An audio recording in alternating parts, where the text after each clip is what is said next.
What's up, everyone? Tara Roberts here with Fantasy Pros, bringing you my top 10 waiver wire ads for week 11.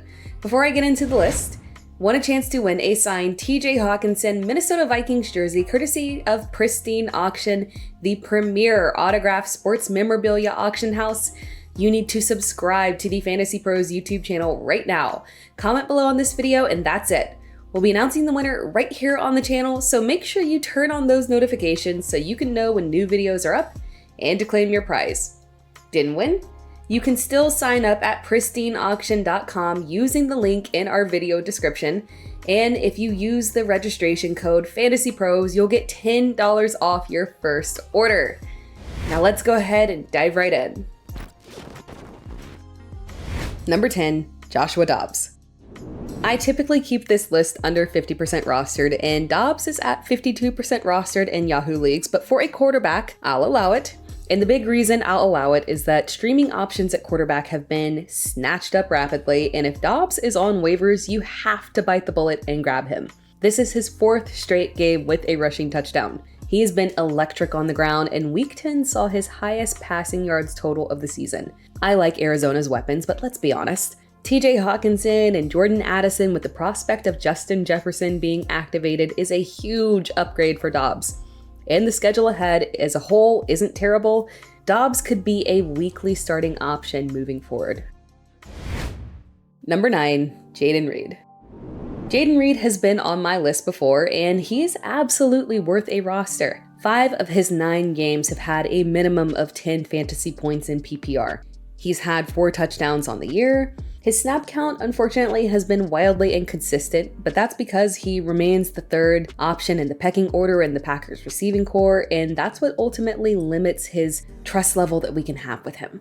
But it's tough to deny that he has outperformed Christian Watson, and his production has even been on par with Romeo Dobbs. We may not feel super comfortable with Reed as a flex option, but we're talking about a rookie earning enough volume to get us double-digit fantasy point performances.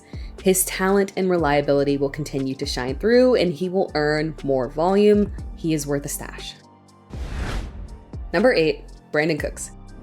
Dak Prescott started off the season very underwhelming for the first 5 weeks, and the passing offense as a whole was subpar, but Brandon Cooks in particular was wildly unusable. But since that start, Dak has been on an absolute tear, and the volume has been strong, and as a result, Brandon Cooks has thrived as well. Since week 5, Cooks has had a total of 3 touchdowns in 4 games and scored double-digit fantasy points in all but 1 game against Philadelphia. Cooks isn't the most comfortable start in the world because while he did have 9 receptions on 10 targets for 173 yards and a touchdown this week, he's typically seeing a max of 4 targets. I wouldn't expect that level of volume to hit, but the Cowboys have a very pass-friendly schedule, and if Dak continues to thrive, Cooks can be a consistent and big beneficiary. Number 6, DeMario Douglas. I get that rostering any New England Patriot feels like a chore. They're a bad team, they have limited upside, there is no denying that. But DeMario Douglas has stepped up as their clear wide receiver 1, and there is no questioning that. Now, we don't exactly know whose quarterback is going to be this week, but what we do know is that since week 7, Douglas has had a minimum of 6 targets per game and has been very efficient with his targets, leading to double-digit fantasy points in all 3 games. And while his week 10 14.4 fantasy points might not seem like a breakout performance, rest assured, that does qualify.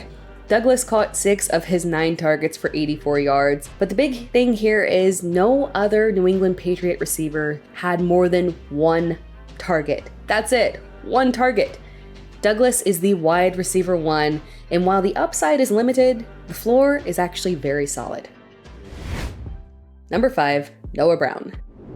I write a deep waiver wire article for Fantasy Pros every week, and while Noah Brown didn't make my top 10 waiver wire list last week, he was on my deep waiver wire ad. It's difficult to know exactly what kind of expectations we can have for Brown rest of season, and that's why he's not further up in this list.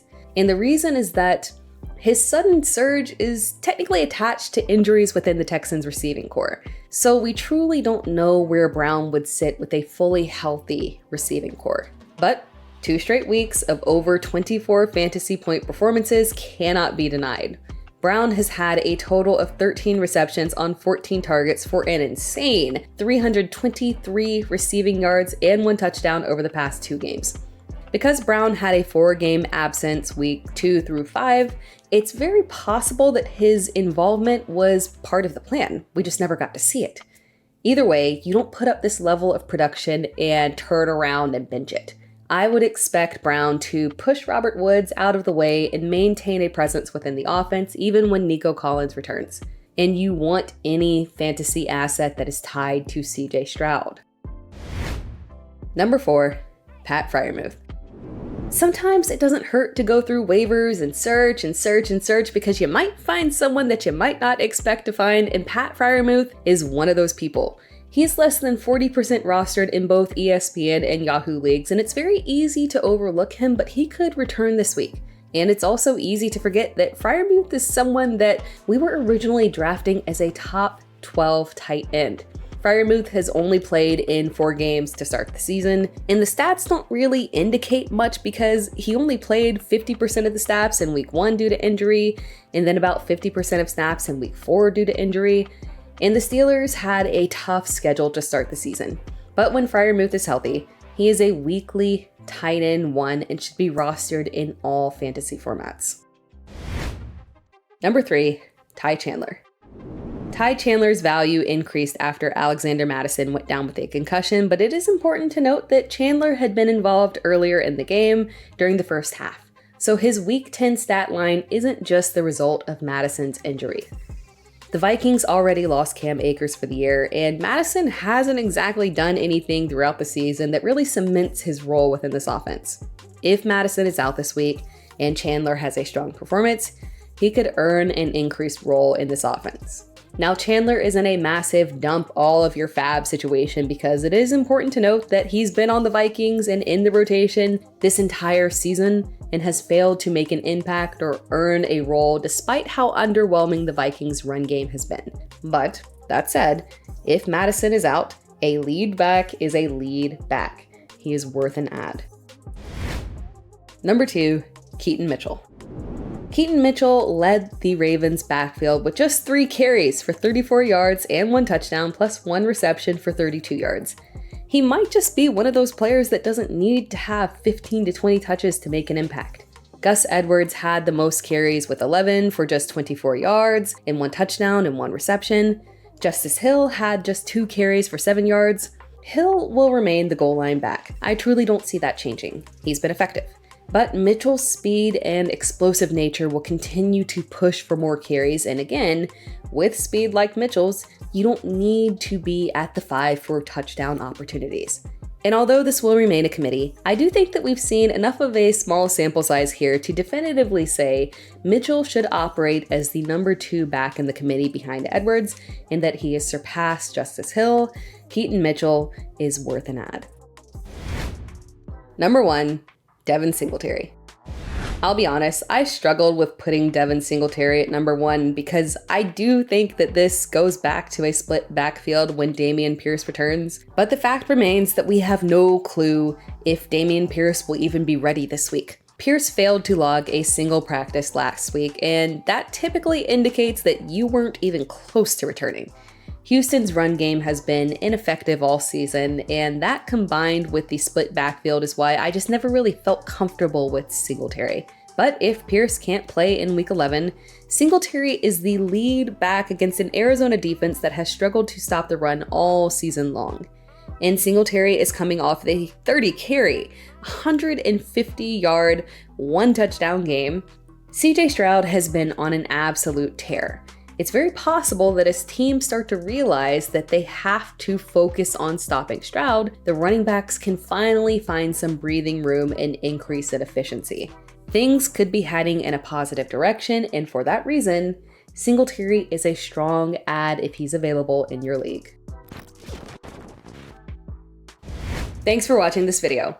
Be sure to like the video and subscribe to Fantasy Pros, and remember, want a chance to win a signed TJ Hawkinson Minnesota Vikings jersey courtesy of Pristine Auction, the premier autographed sports memorabilia auction house? You need to subscribe to the Fantasy Pros YouTube channel right now. Comment below on this video, and that's it. We'll be announcing the winner right here on the channel, so make sure you turn on those notifications so you can know when new videos are up and to claim your prize. Didn't win? You can still sign up at pristineauction.com using the link in our video description, and if you use the registration code FantasyPros, you'll get $10 off your first order.